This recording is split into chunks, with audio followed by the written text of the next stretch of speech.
O Brasil decidiu que irá aplicar uma dose de reforço da vacina contra a Covid-19 em alguns grupos já imunizados. A partir de setembro, idosos e pessoas imunossuprimidas, como as que foram transplantadas recentemente ou que têm câncer, receberão a tão mencionada terceira dose. A dose de reforço será do imunizante da Pfizer, independentemente da vacina aplicada anteriormente.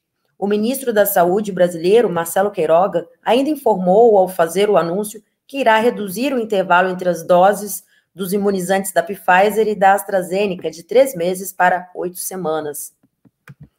A decisão é tomada em um ambiente de crescimento de internações e de mortes de pessoas com mais de 60 anos no país.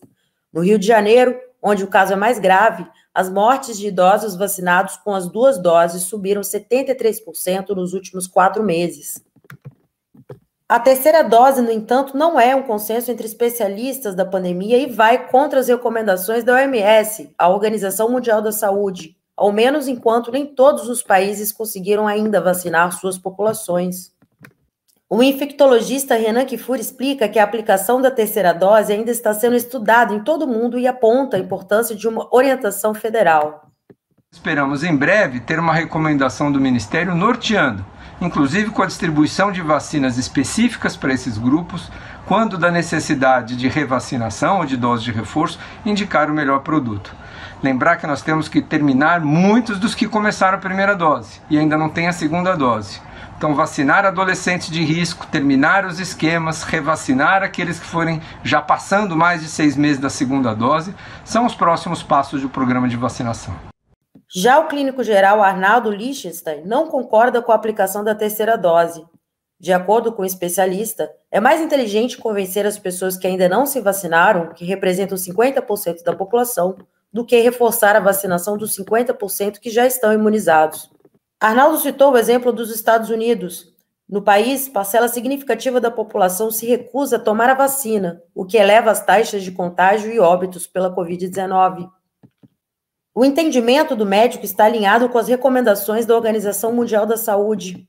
A OMS reforçou os alertas e pedidos para que os países não apliquem a terceira dose da vacina contra o coronavírus, enquanto não houver garantias de que todas as nações do mundo conseguirão imunizar pelo menos as populações mais vulneráveis.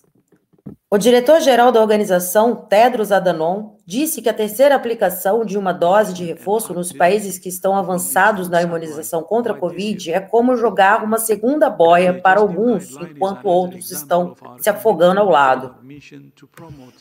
Ele afirma que trata-se de um erro técnico, moral e político, além de argumentar que ainda não há comprovação científica para justificar a iniciativa, considerada precipitada, ou seja, além de um desperdício, pode ser ineficiente.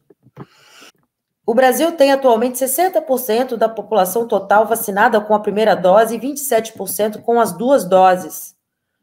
O virologista Eurico Arruda, da Universidade de São Paulo, disse que decidir por aplicar ou não uma dose de reforço em grupos de risco em um país onde ainda não há imunizantes suficientes para toda a população não é uma escolha fácil, mas explica que ele avalia como mais eficiente para acabar com a pandemia. Existem estudos, né? Um estudo foi feito no Reino Unido, por exemplo, que mostrou que a vacinação como a terceira dose, né, para as pessoas que tinham tomado AstraZeneca ou a Pfizer e receberam, ou a Moderna, e receberam uma terceira dose, na idade acima de 70 anos e pessoas com imunossupressão grave, né, que a gente pode já falar quem são essas pessoas, de fato, houve uma melhora na resposta de anticorpos. Então, existe agora um momento em que a gente vai ter que só pesar o que é melhor, o que é mais importante, né? As UTIs, atualmente, estão com uma população maior do que na primeira onda de jovens, né? Tem mais jovem agora do que havia jovens na primeira onda. Porém, ainda há muitos idosos na UTI. Aliás, a maior parte de quem está na UTI atualmente é idoso, né? Então, se conclui que, considerando que a cobertura vacinal no Brasil de pessoas acima de 60 anos atingiu para mais de 80%, está entre 80% e 100%, né, com 2 doses, mas de 60 anos para baixo, a percentagem de pessoas com 2 doses gira em torno de 20%, eu, por exemplo, Eurico, se eu tivesse que opinar, eu preferiria usar as doses que eu tenho na mão para vacinar mais pessoas que estão abaixo dos 60 anos.